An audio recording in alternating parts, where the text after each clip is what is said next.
Olá, pessoal, tudo bem? Boa noite. Meu nome é Priscila, eu sou nutricionista, especialista em doença renal crônica, né?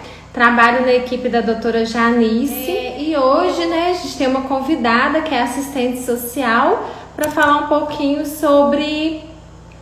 Ela vai falar um pouquinho sobre os direitos, né, do paciente renal crônico. Então a gente vai discutir um pouquinho sobre esse assunto. Da forma de prevenção. Ei, Ana. Ei, tudo bom? Bem, boa noite. Boa noite. Eu tô aqui falando um pouquinho, Ana, né, que esse mês de março é o mês, né, do Dia Mundial da Doença Renal Crônica, onde a gente divulga, né, sobre a doença, sobre o tratamento, sobre os fatores de risco, né? Boa noite, gente. Me chamo Ana Lígia, eu sou assistente social, atuo na área de nefrologia desde 2014, né? Então tem 7 anos que eu estou aí trabalhando com essa área. Na verdade, estou no ramo desde 2011, que foi quando eu iniciei meu estágio na clínica Nefro, e desde então estou aí, né? Me formei em 2013, ingressei na clínica em 2014, estou aí até hoje trabalhando nessa área, tá? De assistência ao paciente. E a gente vai falar um pouquinho sobre isso, né, Ana? Sobre essa assistência, sobre o que o paciente crônico tem direito, né? Então, só para introduzir um pouquinho, né, para quem está chegando ou para quem não assistiu a live de ontem, a doença renal crônica, ela é uma doença que ela é progressiva, né? E ela ocorre no decorrer mesmo do tempo, né? Então, é uma progressão lenta e que vai lesando a função renal aos poucos, né? E quando a função renal aí chega em torno de 15, né, para baixo, geralmente tem que fazer um tratamento, né? Que é o tratamento que a gente chama de tratamento dialítico. A gente trabalha no centro de diálise, né? Então, esse centro, né, de diálise, a gente tem 3 tipos de tratamento. A gente tem um tratamento que chama hemodiálise. Então, o paciente ele tem que ir 3 vezes na semana. Ele faz o tratamento por 4 horas. E também a gente tem 2 tratamentos que eles são realizados em casa, onde o paciente tem o conforto do lar, ele pode fazer esse tratamento à noite, dormindo, né? É um tratamento que vai exigir menos tempo do paciente, né, Ana? Isso então, mesmo. Pensando nesse paciente que precisa de ir, né, no centro de diálise 3 vezes na semana, ficar 4 horas realizando o tratamento, né? Então, isso tem um impacto na vida social, né? É o que a gente percebe muito lá na prática, né? E é um tratamento que se adequa mais à função renal, né? Onde o paciente tem um pouco mais de liberdade. Exatamente, esse tratamento feito em casa. Então, pensando, né, nessa questão do paciente aí, de ter que assumir um tratamento 3 vezes, ficar na clínica lá 4 horas, o papel do assistente social é muito importante, né? Porque às vezes o paciente, ele trabalha, né? Ele tem outra ocupação e acaba perdendo um pouco dessas atividades porque precisa de fazer o tratamento, né? Então, você podia falar um pouquinho, né, do papel mesmo da assistente social dentro da clínica de diálise, né? Qual que é o objetivo, como que funciona? Sim. Falando inicialmente do processo de diálise, quando o paciente entra na clínica, né? Mas, diante de tudo, a função do assistente social dentro da clínica é de sempre resguardar os direitos do paciente, né? Porque o paciente é cheio de direitos, tem alguns deveres também, como todo mundo, mas a gente está ali para resguardar e orientar o paciente sobre esses direitos, né? Então, quando o paciente é admitido na nossa clínica, a gente agenda com o paciente, com a família, uma entrevista inicial, né? Através dessa entrevista, a gente vai identificar as demandas que o paciente apresenta. E através dessa demanda, a gente vai trabalhar as intervenções. E eu sempre gosto de ressaltar que a demanda que é para um paciente e a intervenção para esse paciente é diferente do outro, né? Porque cada um tem sua particularidade. Então, a gente vai trabalhar de forma diferente para as pessoas, né? É o que eu chamo de questão de equidade. O diferente a gente trata de forma diferente do igual, porque eu tenho uma particularidade e você tem outra. A sua demanda é diferente da minha, então eu não posso tratar todo mundo da mesma forma e nem mesmo fazer as mesmas intervenções para todo mundo, né? E aí, através também desse início do tratamento, a gente tenta aproximar as pessoas, o familiar, né, ou o acompanhante responsável, para a participação do tratamento com o paciente. A gente tenta mostrar ao familiar o quanto a sua participação é importante, né, nesse início, no processo todo do tratamento do paciente, porque é um processo muito doloroso, né, Priscila, esse início, onde o paciente fica na clínica muitas vezes assustado e entristecido, né, com o adoecimento. É o que a gente estava discutindo ontem, né, Ana? Por isso que é importante a prevenção, né? Que quando o paciente ele faz um controle médico, ele faz um controle com a alimentação, ele já chega mais preparado, né? E aquele paciente foge um pouco do controle, acha que tá tudo bem, né? Como é uma doença aí que ela é lenta, né? Ele vai perdendo os rins, vai perdendo a função renal lentamente. Então, às vezes, acha que tá tudo bem e acaba não seguindo corretamente um tratamento que ele poderia ter retardado a entrada dele na diálise, né? E aí, quando chega, né, tem a questão da aceitação do tratamento, né? E tem a questão da vida social mesmo, né? Que às vezes é um pai de família, né? Às vezes tem um filho, tem um trabalho, não pode parar de trabalhar. Então, esse apoio inicial, né? Essa questão é muito importante, né? Isso. Se às vezes tem paciente que ainda consegue, né, manter a atividade laboral, né, ativa, trabalhar durante o dia e fazer o tratamento à noite, né? E quando não, tem, né, você faz a orientação para estar encaminhando esse paciente, né? Para algum tipo de benefício, para algum critério que esse paciente encaixa, né? Isso mesmo. E aí, quando o paciente inicia, como eu disse, ele chega muito assustado, justamente por isso, a sua rotina mudou, né? Ele fica sem saber agora como eu posso trabalhar, como eu vou sustentar minha família, eu tenho minha rotina toda estabelecida, tudo vai mudar. E eles chegam assim, minha vida acabou, né? E a gente tenta reforçar para eles que não é assim, que a vida deles não acabaram, né? Muito pelo contrário. Isso. Tratamento. E muitas vezes, né, o paciente consegue manter bem perto, assim, da vida ativa dele mesmo, né? Justamente. Quando ele consegue seguir as orientações médicas, né? Quando ele consegue seguir aí a alimentação, né? Mantém os exames adequados, você vê que ele tem uma melhor progressão aí da doença ao longo do tratamento, né? Isso mesmo. E é o que eu falo, né? A participação familiar ajuda nesse processo, né? E onde a gente informa que o tratamento é para dar continuidade à vida, não é para parar a vida. Muito pelo contrário. Então, a equipe está ali justamente para a gente tentar alinhar algumas coisas e mostrar isso para o paciente, né? E a gente, enquanto equipe, a gente às vezes tenta transformar o ambiente em um local mais agradável, né? Não um local de dor. E outra coisa também que, né, que eu sempre falo, né, a gente acompanha isso muito na clínica, que às vezes o paciente chega assim, rejeitando mesmo o tratamento. Isso.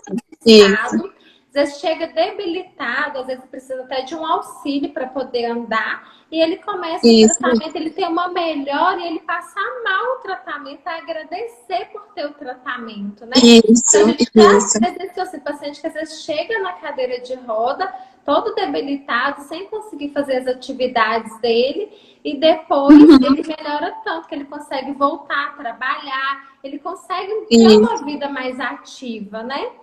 Então, isso mesmo. Então, isso é muito importante, né? Da gente sempre ter essa abordagem com o paciente, né? Ana, quando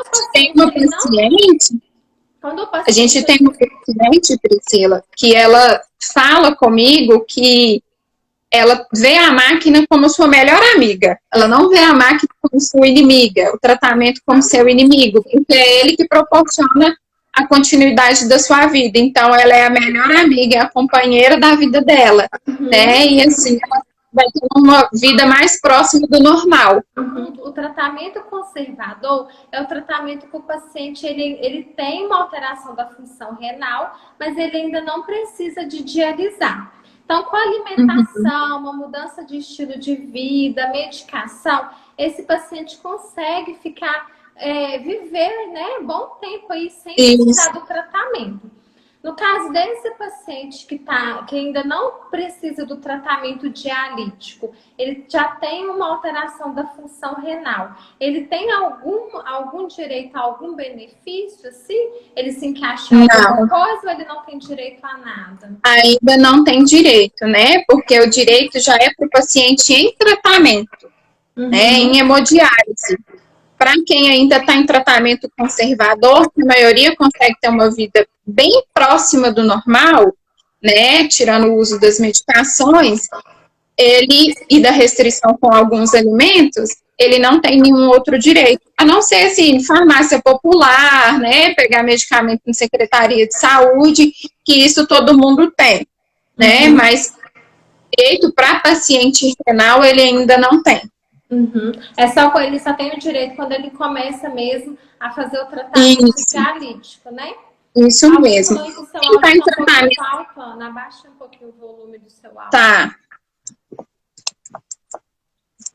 Melhorou? Pra mim tá bom. Melhorou? Ok. E aí, né, como a gente conversou um pouquinho também no início da live...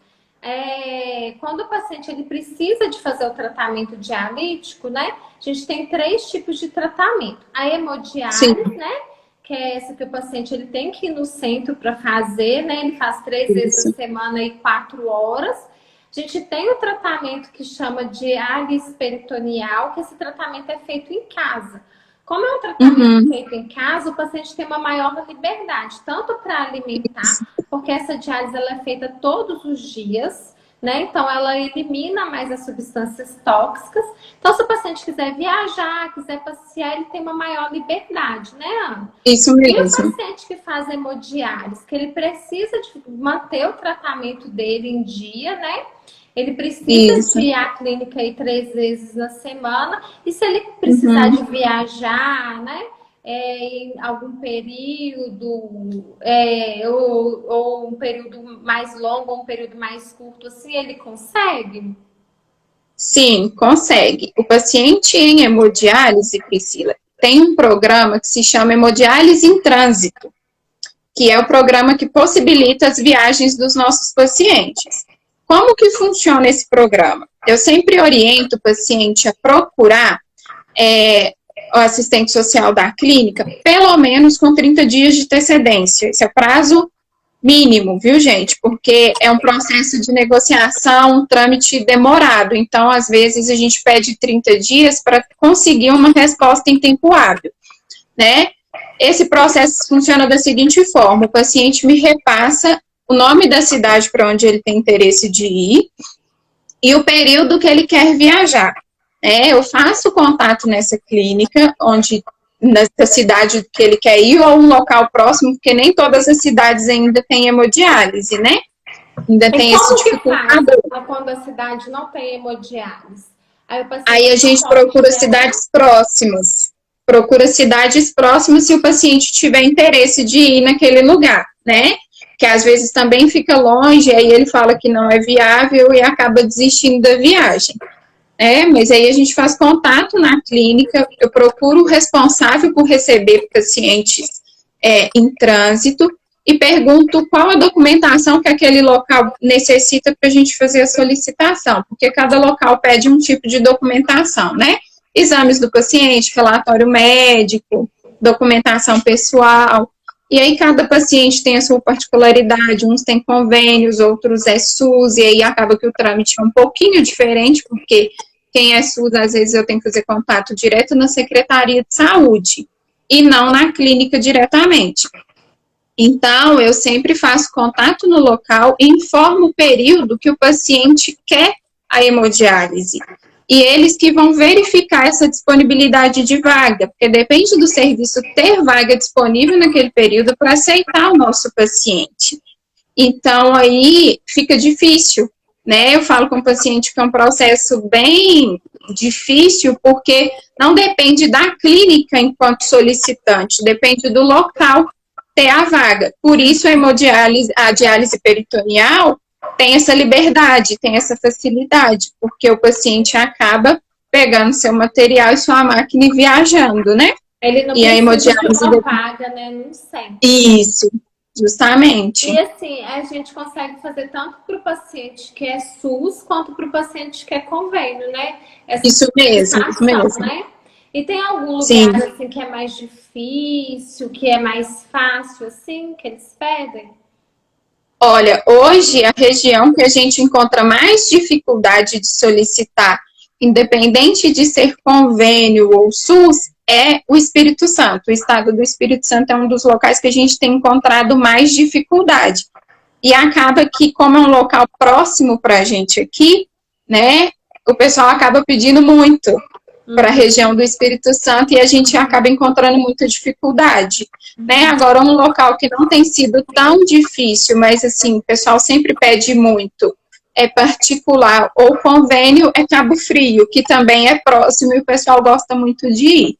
São os locais que a gente mais solicita. Pelo convênio, uma vaga. O SUS a gente tem um pouco mais de dificuldade, mas a gente passa.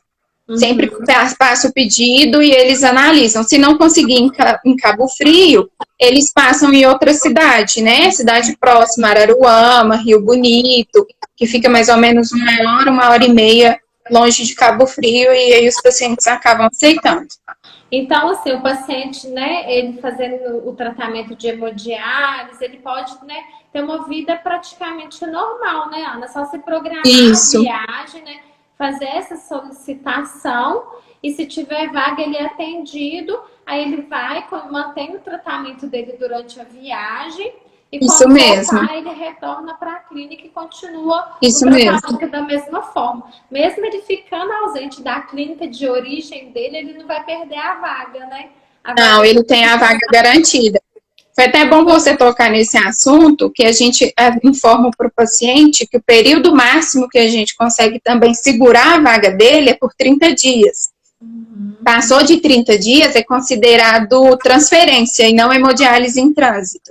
Aí o paciente perde a vaga e tem que fazer o processo para admissão todo de novo. Ele pode viajar até 30 dias, que a vaga dele na clínica está garantida, né? Isso mesmo. Isso é interessante, que também no decorrer do tratamento, o paciente ele vai percebendo essas coisas, né? E aí ele vai aceitando, às vezes, melhor, né? O tratamento. Isso mesmo. Viajar, né? Pode manter uma vida ativa desde que ele também se cuide, né? Que ele siga as recomendações aí da equipe, né? Com certeza. Ana, e os direitos que o paciente que faz hemodiálise, né? Faz tanto hemodiálise como a diálise peritoneal, né? Os direitos são os mesmos? São os mesmos. Aí o direito do paciente em tratamento, né? Ele tem os direitos. Ele tem os direitos previdenciários, né? Dentre os direitos previdenciários, a gente tem o auxílio-doença, aposentadoria por invalidez, e tem o direito também do benefício de amparo assistencial, que é para quem não tem contribuições no INSS.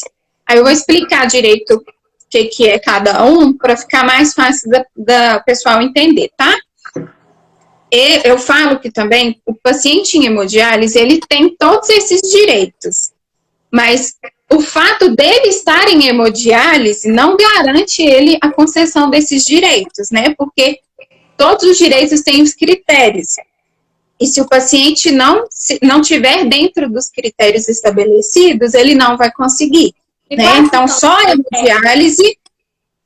hemodiálise, por exemplo, não é critério para concessão.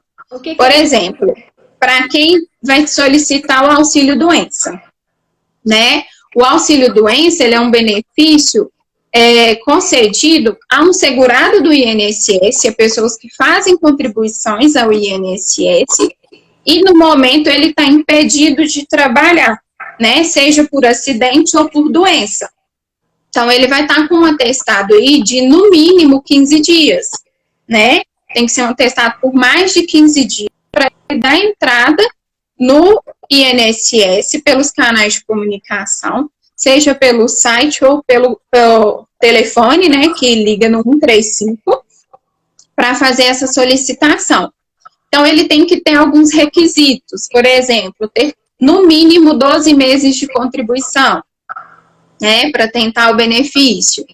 E aí ele vai levar relatório médico, tudo certinho, e está em tratamento. Quem vai conceder esse direito para ele é o médico perito do INSS, né? A clínica fornece a documentação, o médico passa os relatórios, mas o agendamento, tudo é feito pelo paciente. Às vezes a gente auxilia em caso de alguma dificuldade, né? Ô, Anne, precisa de tempo de tratamento? Ou, por exemplo, ele pode chegar, começar o tratamento hoje e já ser encaminhado? Ou ele precisa de ter 3 meses, 6 meses de tratamento? Não, imediatamente a gente já pode encaminhar. Né? Às vezes o paciente vem para a gente de uma internação. E no próprio hospital ele acaba recebendo a sua orientação e quando ele chega para a gente, ele já está até com a data da perícia agendada. Né? Então, acaba facilitando. Já sabendo que ele vai ficar mais de 15 dias afastado, ele já tem que agendar essa perícia para ter direito ao auxílio-doença. Né? E aí, com frequência, essa perícia é agendada, né? Ela é remarcada sempre, o período de remarcação é estabelecido pelo INSS, às vezes é no mínimo de 3 meses, costuma ser de 3 meses até 2 anos. Cada médico avalia de uma forma. E aí, sempre que estiver próximo desse benefício ser renovado, a pessoa tem que remarcar de novo uma perícia. E aí faz todo o processo. Pede relatório médico, leva documentação para o INSS e o médico vai avaliando. E aí pode chegar um tempo... Ele continua contribuindo ou não precisa? Não, aí não tem contribuição mais. Isso. Aí já é o benefício que ele está recebendo. Isso. E nesse período, diante das remarcações de auxílio-doença, chega um ponto que o paciente vai ser aposentado por invalidez. Né? E aí, para ter também o direito a essa aposentadoria por invalidez, tem que seguir esses critérios de ter no mínimo 12 contribuições, né? E aí é o médico que avalia se o paciente vai aposentar ou não, se ele vai continuar afastado e recebendo auxílio-doença ou não, ou se ele tem condições de voltar para as atividades laborais. O que a gente tem visto com muita frequência, né? O INSS tem voltado muita gente, tem cortado o benefício de muitos pacientes e colocado os pacientes para voltar a trabalhar. E aí acaba que o paciente entra com um processo judicial, procura um advogado para recorrer e ter direito ao benefício novamente, porque para muitos dos nossos pacientes fica difícil realmente voltar às atividades, né, de trabalho, justamente pela ausência que ele tem que ter no trabalho dos 3 dias da semana, 4 horas por dia. Então, a gente percebe também que a maioria dos nossos pacientes que ainda trabalham são pacientes que trabalham de forma autônoma, né? E aí, alguns têm contribuições com o INSS de forma autônoma, outros não. E aí, eles continuam trabalhando. E outros também porque já tem vínculo na empresa há muito tempo e ainda consegue exercer a atividade sem nenhum dano para o paciente e para a empresa, né? Então, aí o paciente continua no trabalho. A gente ainda tem muitos pacientes que exercem essas atividades, né, Priscila? E aí, para o paciente, como eu disse, um paciente autônomo, ou um paciente que nunca trabalhou de carteira assinada, não tem nenhuma contribuição, existe também um benefício, que é um benefício de amparo assistencial. Ele sai, digamos, o dinheiro sai do Fundo da Assistência Social e não diretamente do INSS, né? Ele é um benefício que ele garante à pessoa os mínimos sociais, e a gente chama de mínimos sociais porque ele é pago para a pessoa um salário mínimo. Então, ele garante as necessidades básicas, né? Que hoje está bem complicado para a pessoa em tratamento. Mas quem tem direito mesmo a esse benefício? São pessoas deficientes e idosas. E nesse quesito, o nosso paciente, o paciente em hemodiálise, ele pode ser considerado deficiente, né? Independente da idade. Então, porque o mínimo seria... Mas ele tem que ser idoso? Não, ele não precisa de ter 65 anos. Então, ele pode ter... Ele já entra, então, como critério. Isso, já é critério. E aí, para o paciente requerer esse benefício, ele faz da mesma forma que uma outra pessoa vai solicitar um auxílio-doença. Vai entrar nos canais de comunicação do INSS e agendar perícia para auxílio-doença. Ou então pode estar escrito lá LOAS, o pessoal conhece muito como LOAS também, que é a Lei Orgânica da Assistência Social, né? Então, o paciente vai acessar o site, marcar a perícia no dia, vai levar relatório médico constando tudo, só que ele leva toda a documentação das pessoas que moram na mesma casa que ele, se ele não morar sozinho, né? Inclusive carteira de trabalho, que ele tem que comprovar a renda familiar. Que um outro critério para conseguir o benefício é renda familiar de 1/4 do salário mínimo por pessoa. Então, a pessoa faz a soma de todo mundo da casa que tem renda, divide pelo número de pessoas, e se der até 1/4 do salário mínimo, ele tem direito de solicitar. Mas aí o benefício é concedido conforme a avaliação do local também, né? Porque passa pelo assistente social do local, pelo médico, e aí eles entram para análise. Então, nesse benefício, se tiver uma pessoa da casa que trabalha, ele não vai conseguir. Por exemplo, se na casa moram 3 pessoas e uma trabalha e recebe um salário mínimo, aí o paciente já não vai ter direito, entendeu? Se tiver de 4 pessoas ou mais, aí ele já consegue. Mas se for 3 pessoas e uma trabalhando de carteira assinada, aí ele já não consegue. São direitos do paciente renal, mas que são cheios de critérios, né? Isso. E ele tem que se enquadrar, senão ele não consegue, né? E aí eu falo sempre com o paciente também, porque muitos falam, eu posso alegar que minha filha não mora comigo, né? Eu posso mentir que fulano não está trabalhando. Eu oriento sempre a não fazer isso. Porque o INSS cruza os dados e depois ele, quando descobre alguma irregularidade, ele cobra esse dinheiro que foi pago indevidamente para a pessoa. Já vi isso acontecer algumas vezes, né? O INSS alegar que um membro da família começou a trabalhar, está com uma renda que ultrapassa o limite, né, estabelecido por eles, e aí a pessoa recebe uma notificação do INSS para provar que isso não está acontecendo, mas que se de fato estiver acontecendo, ela tem que devolver o valor do salário de um período de tanto a tanto. Né? Costuma ter período de mais de 10 anos e aí o INSS quer a devolução desse valor de salário mínimo desde o dia que ele iniciou até o dia que eles identificaram essa irregularidade, sabe? Então é bem complicado. Eles chegam a fazer visita na casa do paciente também ou não? Em alguns casos, sim. Hoje não está acontecendo isso por causa da pandemia, né? Mas já tive relatos de familiares de paciente que tentou até falar que meu avô não mora com a minha avó mais. Ele mora em casa separada e minha avó não tem nenhuma fonte de renda, vou tentar o benefício. Só que cruzando os dados, o benefício, o cadastro de endereço do beneficiário, que era o avô aposentado, estava no mesmo endereço. Aí fizeram uma visita surpresa e encontrou, na verdade, não só um morador, como mais outros e que todo mundo trabalhava, né? Então, aí a pessoa não conseguiu o benefício de forma nenhuma. Ótimo. E tem mais algum, Ana, benefício? Então, são 3, tem, na verdade, né? De benefício previdenciário, sim, né? Mas além desses benefícios, por exemplo, quando o paciente chega na clínica, ele já chega primeiro querendo resolver essa questão financeira, né? E aí eu faço as orientações previdenciárias necessárias. E outra é transporte, é a maior demanda. Eu tenho direito a transporte, eu não tenho como pagar passagem, né? Como que eu vou fazer? Fica muito caro, eu vim aqui 3 vezes por semana, combustível tá caro. E eu oriento. Às vezes não tem ninguém para levar. Uma clínica que é divisa de municípios. Isso.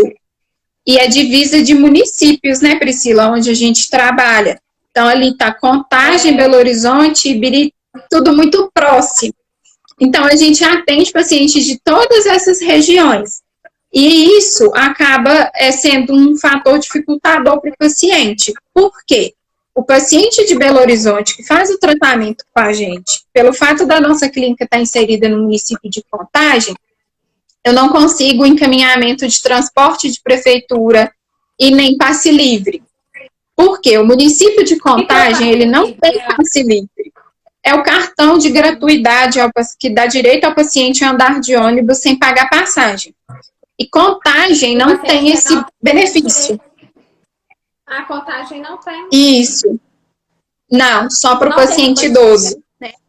Mas para quem realiza o tratamento em Contagem e reside em Contagem, ele tem o direito ao transporte da Secretaria de Saúde, né, que são algumas vans que vão buscar os pacientes, e também ao Vale Social.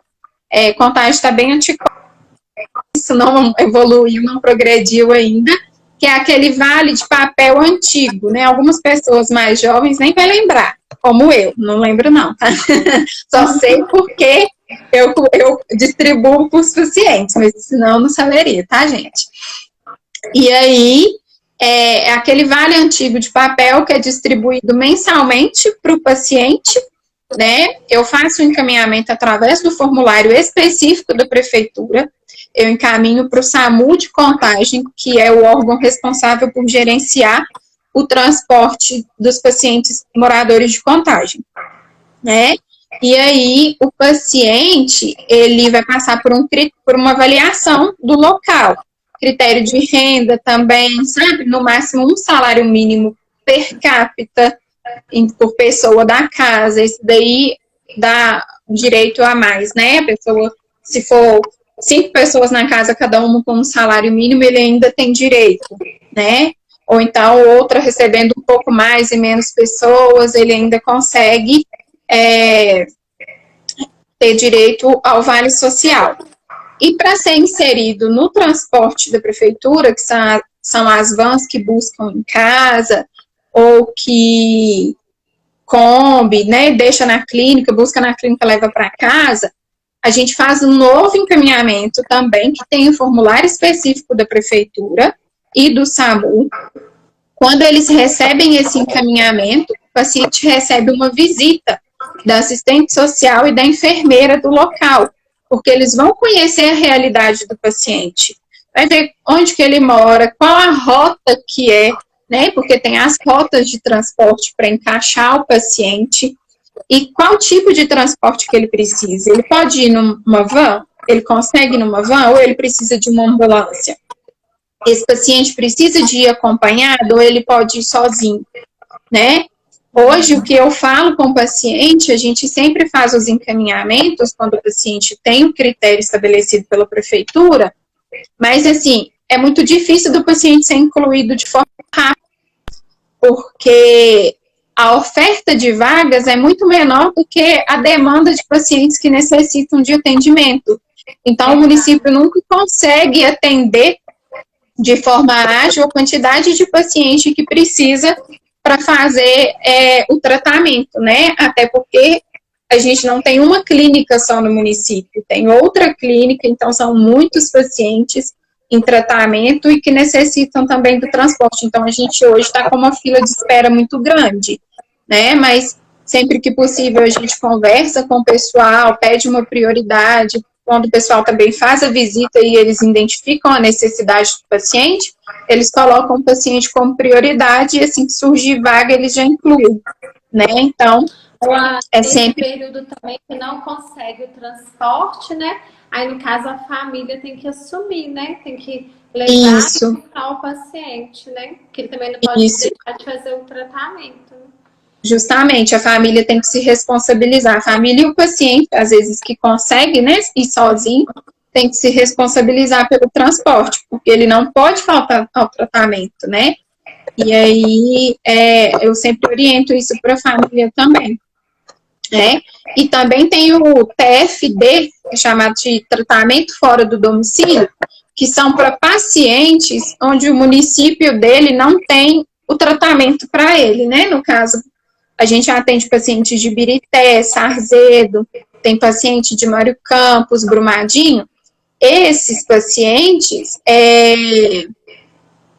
ele acaba que ele é atendido com o transporte do próprio município para ser levado nas clínicas, e aí ele vai manter o tratamento, né? É assegurado seu tratamento e o transporte, porque no local onde ele reside não existe esse tratamento. Então, existe a lei do tratamento fora do domicílio, né, do transporte para tratamento fora do domicílio, que o paciente tem esse direito assegurado, né?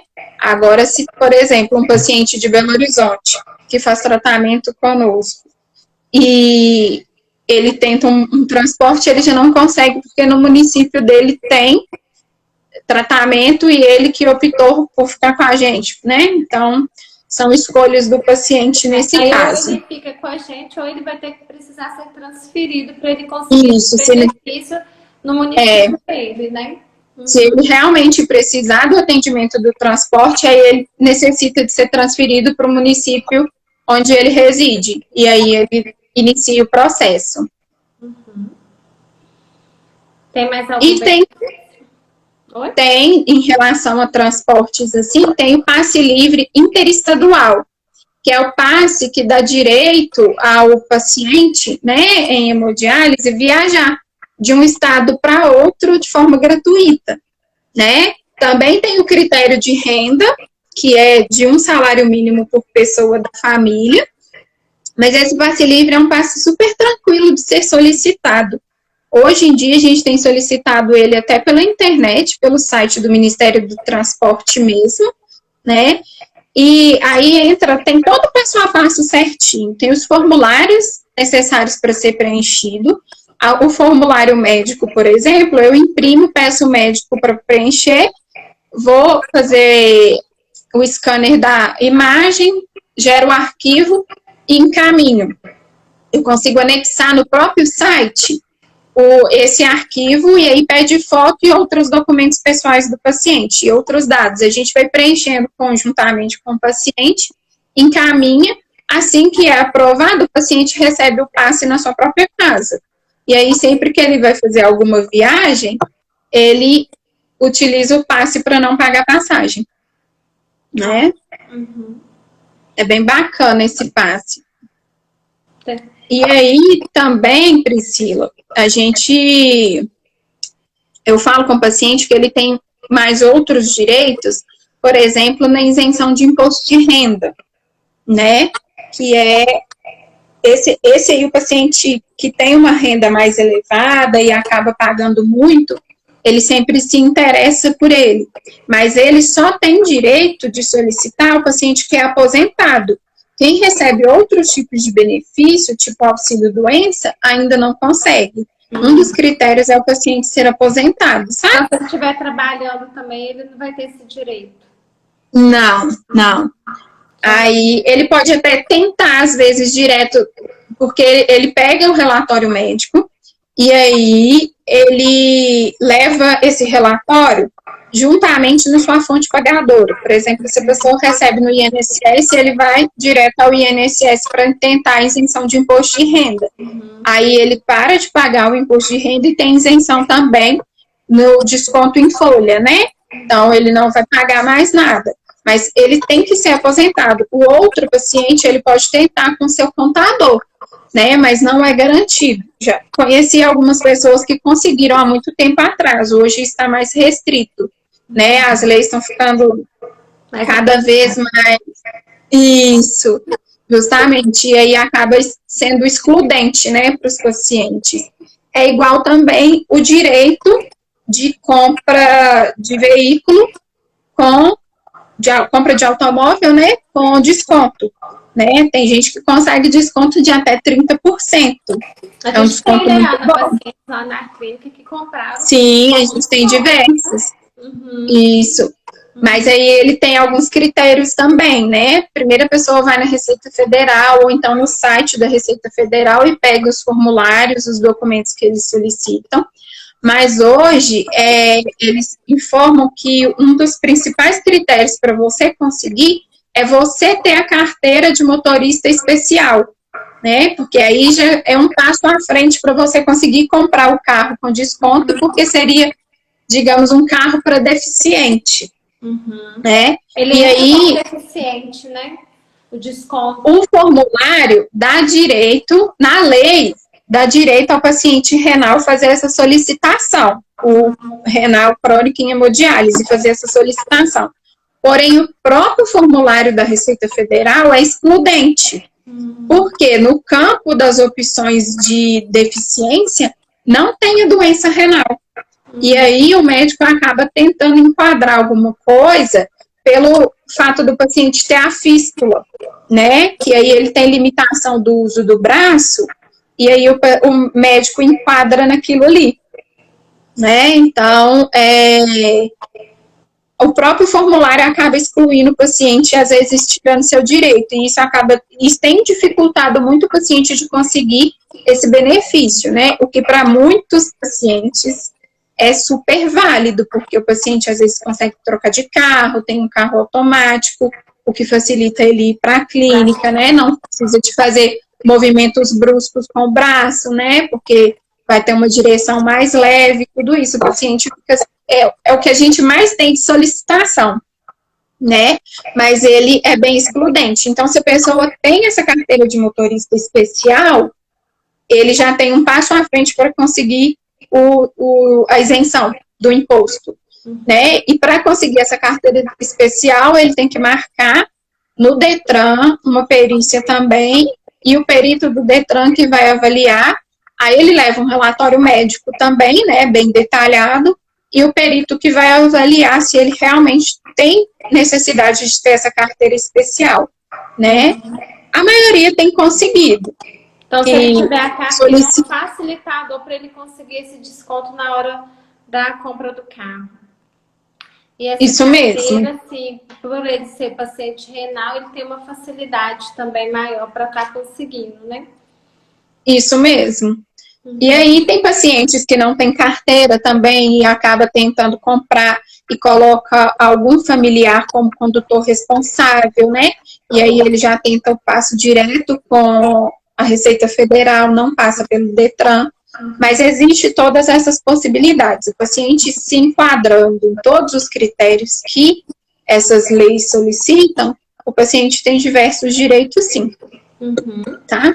Tem mais algum direito, Ana? Tem uma pergunta aqui que eu até acabei de responder, não sei se a pessoa ouviu. Se o paciente renal não dirige, pode ser o familiar condutor dirigir um carro com benefício? Pode sim. Ele, nos formulários, ele pode colocar, se eu não me engano, são até mais de 3 pessoas que ele pode colocar como condutor responsável, né? Então, ele pode escolher quem são as pessoas e colocar no formulário quem são as pessoas que podem conduzir o veículo para ele. Legal. E tem outra pergunta aqui também. O que está sendo feito para a melhoria dessa assistência crônica? Na verdade, né, Ana, a gente já tem uma evolução bem positiva da época que a gente começou na diálise, né?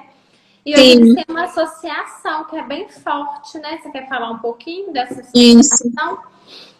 Em associação do paciente renal, né? Em Contagem não tem associação, mas tem membros de Contagem que faz parte da associação do paciente renal em Belo Horizonte, né? Essa associação é composta por pacientes em hemodiálise e pacientes transplantados. É uma associação bem ativa, bem forte, onde eles trabalham mesmo para garantia desses direitos do paciente, né? Em questão de transporte, passe livre, acesso à medicação fornecida pela Secretaria de Saúde, né? Eles sempre trabalham em benefício, assim, do paciente. Além de tudo, também, o que a gente sabe que é direito do paciente, mas que não é efetivado, a gente aciona as redes, né? Aciona o CRAS, que é o Centro de Referência de Assistência Social, aciona um posto de saúde, a promotoria de saúde, os órgãos responsáveis para a gente conseguir a efetivação desse direito. E eles são bem ativos, né, Ana? Quando precisa. Sim. Né? Eles são bem presentes, né? Com certeza. Então, e a gente tem um vínculo bom com essas redes. É isso. Gente. E aí, Ana, queria agradecer sua participação, foi ótimo. Eu que agradeço o convite. E aí, vou deixar a sua palavra aí para você encerrar. Tá bom. Gente, eu agradeço o convite da Priscila e da Educação em Diabetes, né, por me fazer esse convite de fazer a live, de informar sobre os direitos do paciente renal. É muito difícil, né, a gente trabalhar com essa questão de direitos, sendo que a gente tem algumas limitações pelos próprios critérios que as leis estabelecem, e às vezes a pessoa acaba não entendendo que não é a gente que não conseguiu, que não se esforçou para conseguir, né? Mas o serviço social está trabalhando para isso, para sempre garantir o direito do paciente, desde que ele enquadre em todos os critérios. Então, a gente está ali para fazer a efetivação desse direito, né? Além da orientação, a efetivação do direito do paciente. Então, qualquer pessoa que tenha alguma dificuldade, né, com seu tratamento, procura a equipe, procura o serviço social, não só em tratamento hemodialítico, né? Tem os centros de saúde, tudo. Hoje, todo local, praticamente, tem o serviço social ativo e onde eles conseguem fazer as orientações adequadas às pessoas, né? Com acesso à medicação, transporte, entre outros direitos dos usuários. Então, fica essa orientação aí. Ótimo, Ana. Muito obrigada. E qualquer dúvida, a gente está à disposição, viu, gente? Obrigada. Mesmo, obrigada, gente. Boa noite. Boa noite.